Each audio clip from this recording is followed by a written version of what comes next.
Deus me deita, acontece, me levanta comigo, eu calo, comigo eu canto, eu bato um papo, eu bato um ponto, eu tomo um drink, eu fico tonto.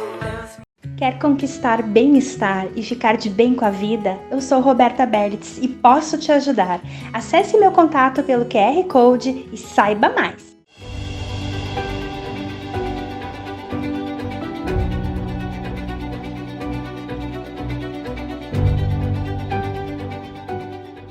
Olá, sejam todos muito bem-vindos a mais um programa Mulheres Quebrando Tabus aqui na Vale TV. Hoje a gente vai falar sobre outra temática que a gente teve uma data comemorativa recentemente, que é o Dia das Crianças. Antes de entrar nessa temática, queria agradecer aos nossos apoiadores, o Majestic Drinks, a Roberta Berlitz, terapeuta e psicopedagoga. A gente tem hoje uma TVzinha que está rolando aqui a propaganda deles, mas antes do nosso programa você acha informações sobre eles também.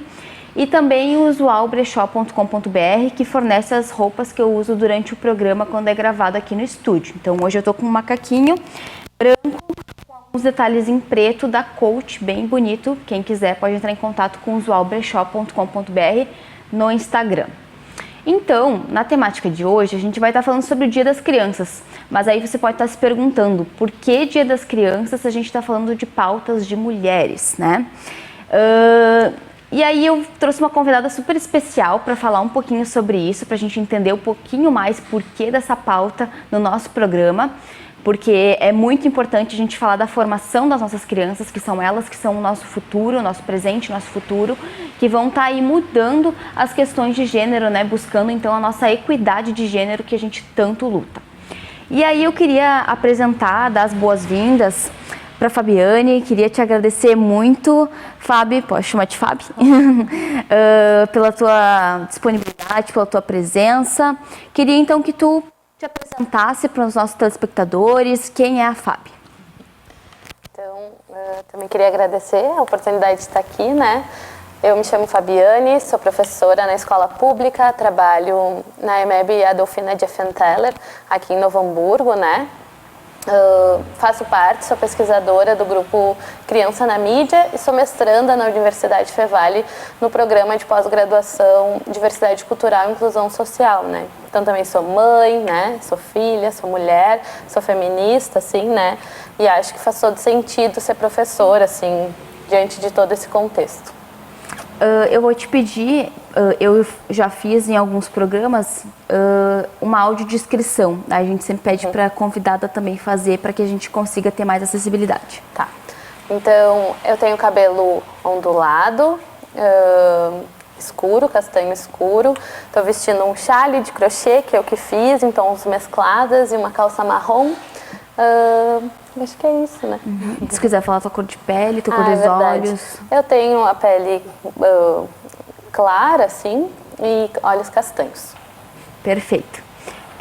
Bom, Fábio, a gente queria, então, aproveitar que tu tá aqui para falar um pouquinho qual que é a importância de a gente trabalhar questões de gênero com as crianças. E aí, quando eu falo com as crianças, é importante falar que independente do gênero da criança, né? Seja menino, seja menina, seja, né, mais pra frente, quando eles forem se identificar com algum gênero, né? Um gênero fluido, transgênero, enfim. Qual que é a importância da gente estar trabalhando isso com as nossas crianças? Pois é, né? Acho que essa é uma pergunta, assim, que tem tudo a ver, né, com quebrar tabu, assim. Acho que a gente ainda vive num mundo, né, em que as crianças elas são muito separadas, né? Existe um mundo adulto e um mundo da criança que é cheio de restrições, assim. E acho que não é uma coisa sobre a classificação de idade, assim, mas é sobre o quanto também a gente subestima as crianças, assim, e acha que tem assuntos que não perpassam o cotidiano e a vida delas, né? Eu acho que a questão de gênero é uma coisa que talvez para nós mulheres seja mais marcado, assim, né? Porque a gente vive na pele, assim como questões raciais, né, as pessoas negras podem falar desde quando essas questões acompanham elas, né? Mas as questões de gêneros, elas estão postas desde sempre, né? E se a gente abre mão de falar sobre isso na sala de aula, a gente fecha os olhos para que a criança se constitua durante todo esse tempo, entendendo que essa é uma questão que não importa, né? Então não significa que a gente vá falar sobre coisas mais complexas do gênero, né? Porque sim, tem coisas complexas, né? Mas tem coisas simples que atravessam o dia a dia, desde a gente perceber que existem brinquedos que claramente são direcionados para o público feminino e para o público masculino. E isso, posteriormente, quando essas crianças se tornam adultas, isso sim atravessa elas, né? Na constituição de cada uma delas, né? Então, quando a gente percebe já no brinquedo que a cozinha é toda cor-de-rosa, que as bonecas são todas para menina, assim, a gente também percebe o quanto isso afeta a sociedade, né? Se o menino não brinca de boneca, se o menino não pode brincar, porque a brincadeira é a fantasia do faz de conta, a brincadeira também está constituindo aquela criança, né? Então, desde sempre o menino entende que o bebê não é coisa para ele, né? E isso, a gente vê o quanto isso reflete na questão da paternidade, por exemplo, né? E tantas outras coisas, né? Porque se a gente para pensar na ponta do lápis o que a vida adulta nos exige, a gente vai entender que brincar de cozinha não é uma brincadeira que deveria estar toda cor-de-rosa, né? Ali no universo feminino, porque isso não é uma questão que diz respeito a só as mulheres adultas, né? Cozinhar e ser uma pessoa independente é algo que diz respeito a todo adulto, né? Então, quando a gente fala, o gênero e todas essas questões, a gente... existe muito essa questão, né, da questão da educação, de se impor limites, de pensar até onde um professor pode ir, mas ao mesmo tempo me parece que as pessoas não olham para esse lado bem global da constituição do ser humano, né? A gente fica tão preso a certos tabus, né? A certas coisas que, o que é de menino, o que é de menina, e daí a gente não se dá conta de o quanto a gente afeta esse ser humano adulto que vai estar em sociedade para o resto da vida, né? E aí eu acho que a gente entra desde quando a criança está em formação na barriga da mãe, né? Hoje tá muito em alta esse chá de revelação, e eu fico assim abismada a forma que as pessoas têm feito, né, essa polarização, esse binarismo que vem, né, da Europa, dos Estados Unidos, né, o bom, o errado, o masculino, o feminino, o preto e o branco, né? Então, essa expectativa que se cria, essa identidade, toda essa caracterização, já antes da criança chegar ao mundo, já é uma questão que a gente poderia estar quebrando, né? Me parece que cada vez mais a gente encontra meios de marcar o quanto o gênero, o rosa e o azul são marcas muito, né? Chega a ser natural, me parece, assim, né? E agora, distante da profissão, né? Quando eu estava grávida, a gente escolheu não saber o sexo do bebê, assim. E daí, nesse momento, eu percebi o quanto, para começo de conversa, era impactante para as pessoas, assim, porque eu recebia muitas perguntas relacionadas a isso, né? Mas como tu vai fazer o enxoval, tu não vai comprar nada, e a própria escolha de comprar coisas, assim, né? Ou é branco, ou é azul, ou é rosa. Então, cada vez mais cedo a gente demarca, né, o gênero, né? E as crianças são atravessadas por isso. Seja, por exemplo, pelo gosto de um esporte, né? E agora a gente tem o caso da Raíssa, né? Que foi campeã no skate e tudo mais, né? E a gente percebe o quanto as meninas estão buscando e estão percebendo a oportunidade de ter um espaço diferente, né? De fazer coisas diferentes, né? E quando a gente está na sala de aula, né? Seja com crianças bem pequenas, né? No meu caso, eu trabalho com crianças de 3º ano, elas têm de 8 para 9 anos. A conversa com elas já é mais fácil do que com crianças menores, assim, né?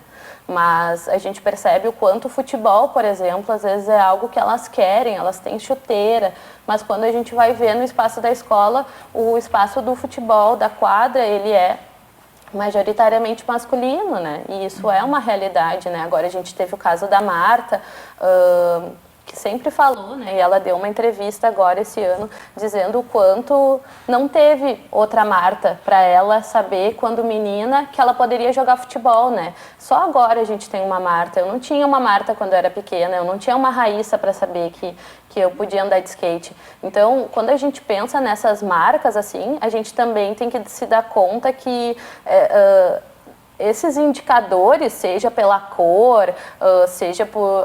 eu acho que, sim, tem coisas muito postas, assim, quando eu sou de Porto Alegre, por exemplo, então eu me acostumei a ver espaços marcados bem para menino e para menina. Quando a gente vai no shopping, por exemplo, que tem um espaço montado, o dos meninos era o Hot Wheels, das meninas era a Barbie. Então, o espaço da menina era para a menina sentar, para ela pensar, de repente, num look, ou fazer um desenho, uma pintura, né? Enquanto os meninos tinham pistas e legos e coisas para pensar e desafiar, assim, né? Então, a partir do momento que eu viro uma mulher adulta, professora, eu começo a olhar para esse espaço e perceber o quanto também eles nos direcionam, né? A mulher tem que ser mais recolhida, né? A mulher tem que ficar mais comedida, né? Enquanto as atividades de pensar, elas estão para os meninos, né? Então, quebrar esse tabu agora na infância, seja na escola, seja na criação dos filhos, seja com as crianças que a gente convive, assim, com certeza, no meu ponto de vista, contribui para que a gente tenha cada vez mais adultos sem precisar estar preso a todas essas amarras, assim, né, que são ligadas, nesse caso, né, como a gente está conversando, essas marcas de gênero. Exatamente. E aí eu lembro muito da minha criação, da minha infância, porque eu sempre meio que tive algumas atitudes meio feministas sem saber, né? Porque nem se falava de feminismo, mas muito por conta da criação da minha mãe também, assim, eu lembro que a maioria do enxoval era amarelo, né? Já começava por aí.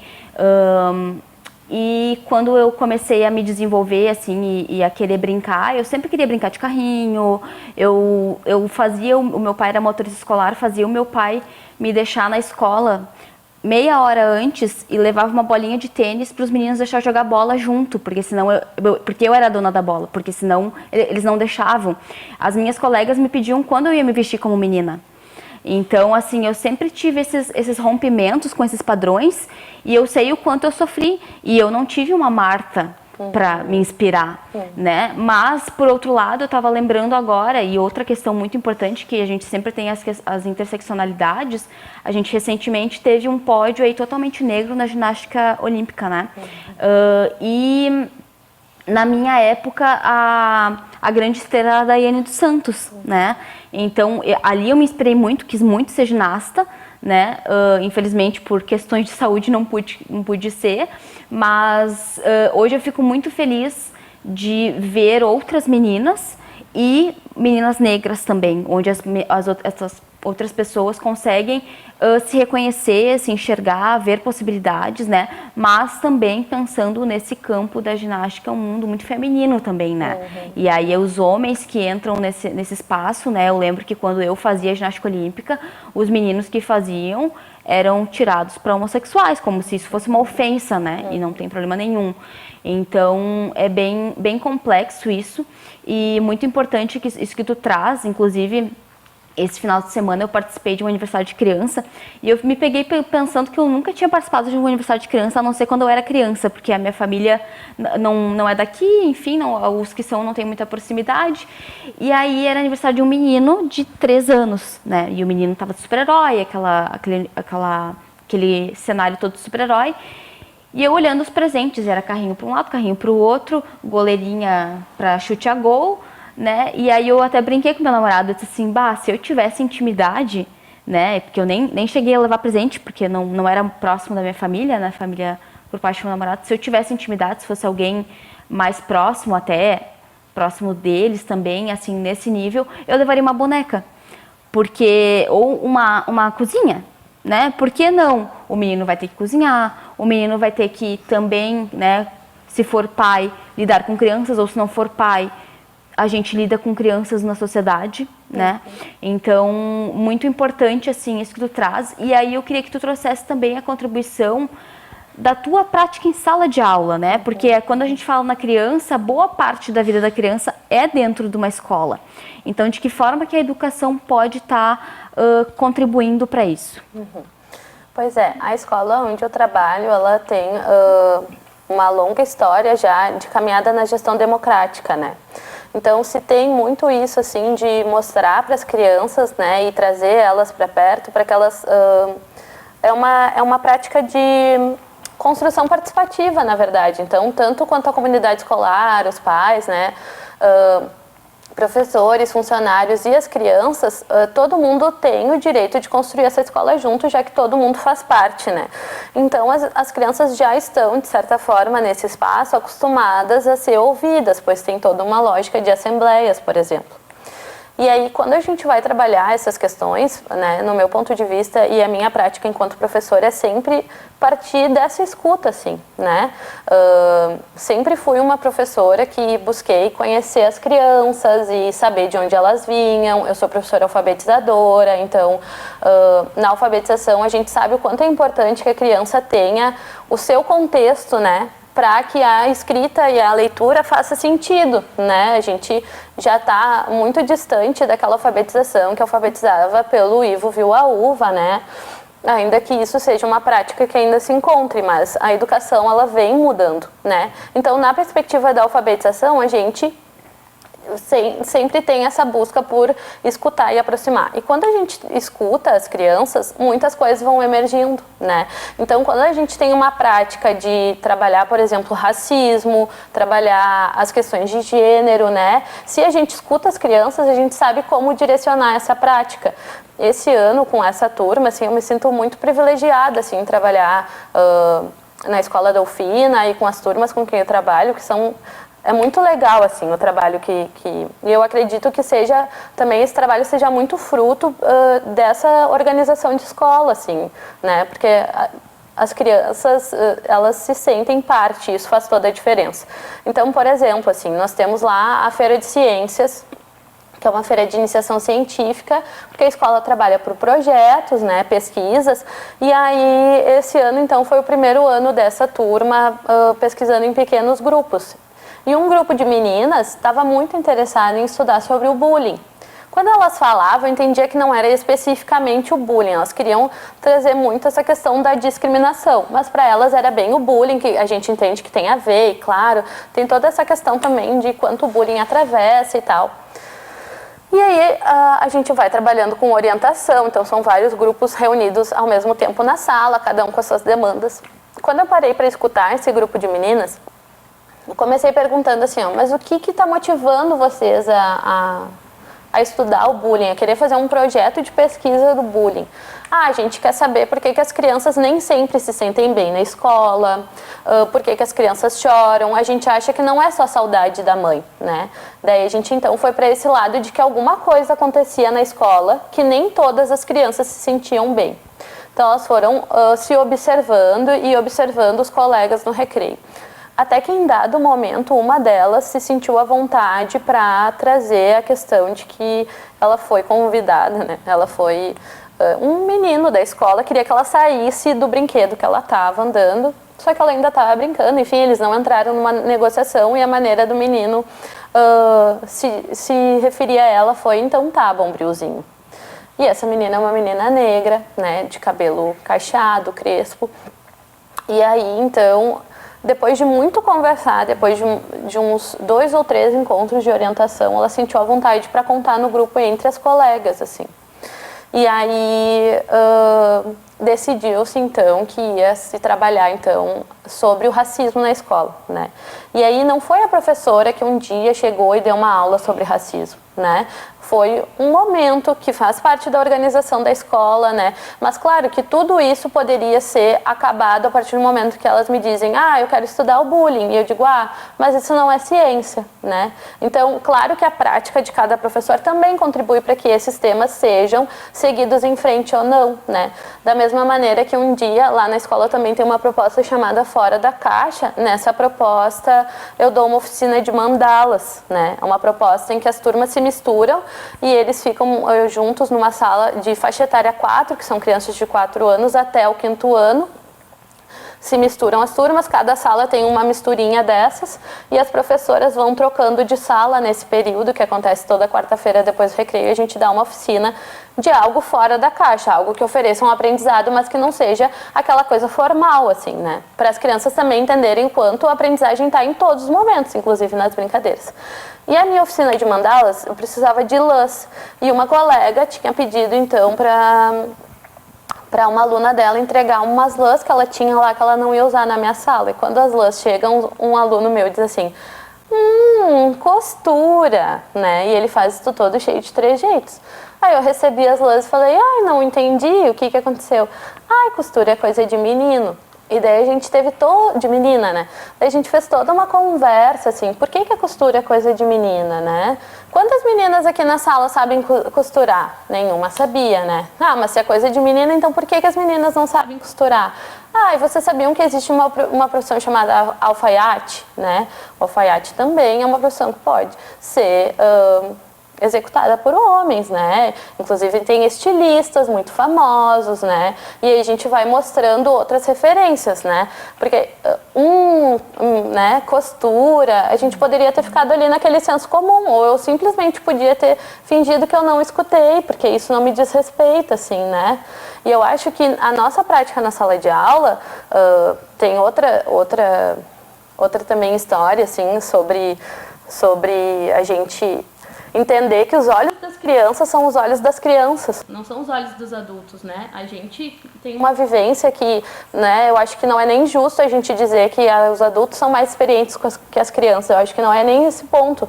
Mas sim, a gente viu mais coisas, a gente passou por mais coisas que as crianças. Então eu acho que tudo bem a gente dizer que os nossos olhares são diferentes, né? E aí, nessa função dos nossos olhares serem diferentes, tem um livro, por exemplo, que eu até escrevi agora, vai sair na revista da Secretaria de Educação. A Secretaria de Educação aqui do município tem uma revista que os professores escrevem artigos, né? Então, tem um livro que fazia parte de um programa da Secretaria de Educação que se chamava Tear de Histórias. E eram sacolas que a Secretaria abasteceu com livros de leitura literária, livros de qualidade, assim, para que as crianças pudessem ter a garantia do acesso à leitura sem a necessidade de ser através daquele livro retirado da biblioteca, para ter mais um incentivo, né? Inclusive, nessas sacolas tinham algumas leituras para as famílias, né? Não necessariamente para as crianças somente. E aí, em uma das faixas etárias dessa sacola tinha um livro chamado Princesa Kevin, né? E esse era um livro sobre um menino que numa festa fantasia ele sentiu o desejo de se vestir de princesa, né? E ao ponto de vista da gente, que é professor, a gente entende que a brincadeira de papéis, o faz de conta, ele é saudável porque é aí que a gente se experimenta, é aí que a gente descobre o que a gente pode fazer na vida. Talvez se eu me vestir de princesa agora, eu posso descobrir que eu vou ser um excelente ator. Não precisa ter necessariamente, o menino se vestiu de princesa, nossa, né? Eu lembro que isso foi uma coisa que repercutiu muito, né? Mas quando a gente porque claro, é um livro rosa, com um menino vestido de princesa na capa, assim, e daí com os olhos dos adultos, talvez possa parecer um monte de coisa. Mas quando a gente lê para as crianças, é só uma história de um menino que desejou se vestir de princesa e no final do dia, na festa, ele se deu conta que era muito cansativo se vestir de princesa, né? Que na próxima festa ele ia vir de sereia, que talvez fosse mais fácil. Mas enquanto isso, tinha uma menina vestida de cowboy, tinha uma menina vestida de dinossauro e isso não era problema nenhum. Então ele pensou que ele se vestir de princesa também não seria problema nenhum.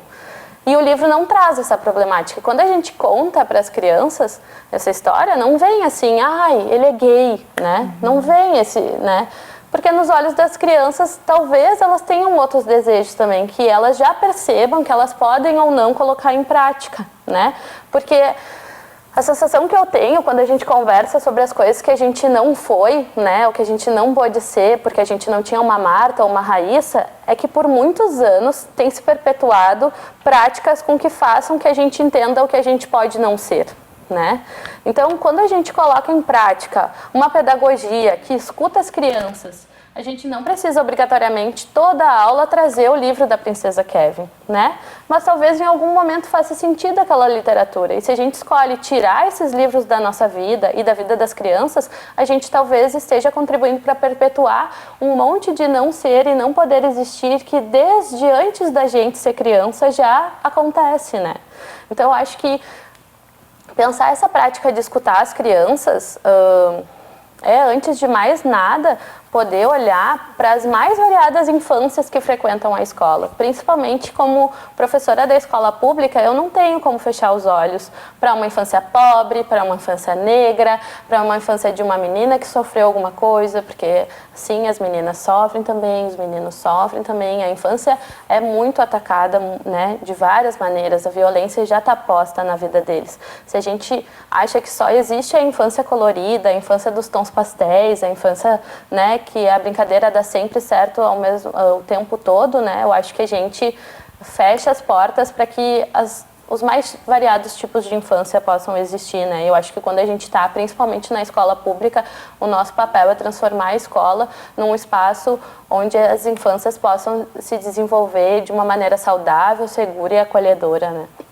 Muito importante essa tua fala e essa proposta de diálogo, de escuta, eu acho que é uma prática não hegemônica, né? Que vai contra aí o que a gente foi ensinado, o que a gente aprendeu, né? Então, tu traz esse exemplo, né, do menino, eu lembrei também, né, eu trabalho com ensino médio, né? Então já é um pouco mais tranquilo, vamos dizer assim, de trabalhar essas questões pela maturidade, digamos assim, né? Mas, claro, e vai muito também do perfil, né, do professor. Eu tenho esse perfil, eu já não conseguiria trabalhar com pequenos, admiro quem trabalha.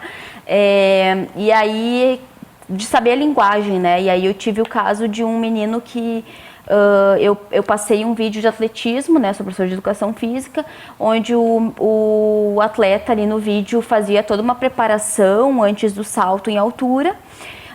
E aí depois eu fiz a prática do salto e esse menino, ele estava assim, imitando o rapaz, mas com gestos mais afeminados, assim, num tom de quem estava tirando com aquilo.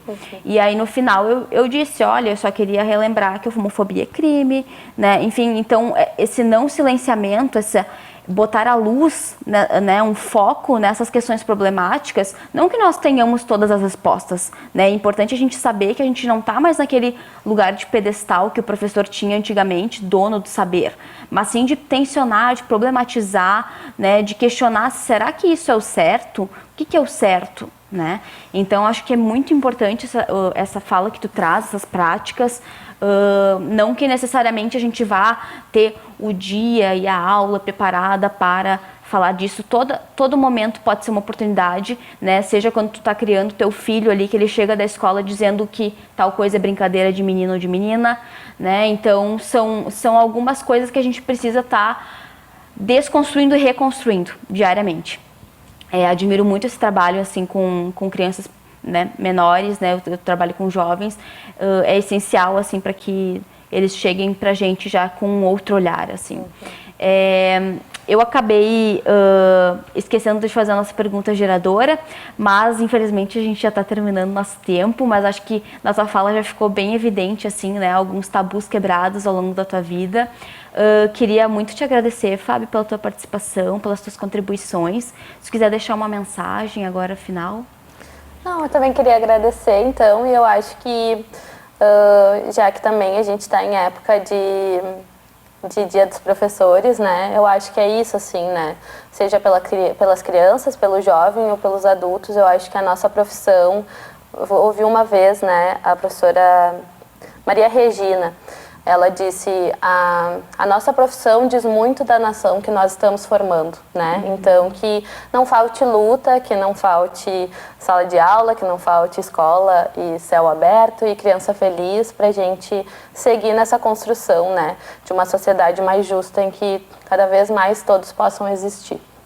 Exatamente. A gente agradece toda a participação aí no programa, que você que está nos assistindo, pede para que você envie esse vídeo para outras pessoas, sejam professores, sejam pais, sejam, enfim, pessoas que não querem ser pais também, né, mas que daqui a pouco vão lidar aí com crianças. A gente acaba sempre lidando, seja na família, seja de amigos, né, enfim, que é muito importante a gente pensar essas questões na formação das nossas crianças. Muito obrigada e até o próximo programa.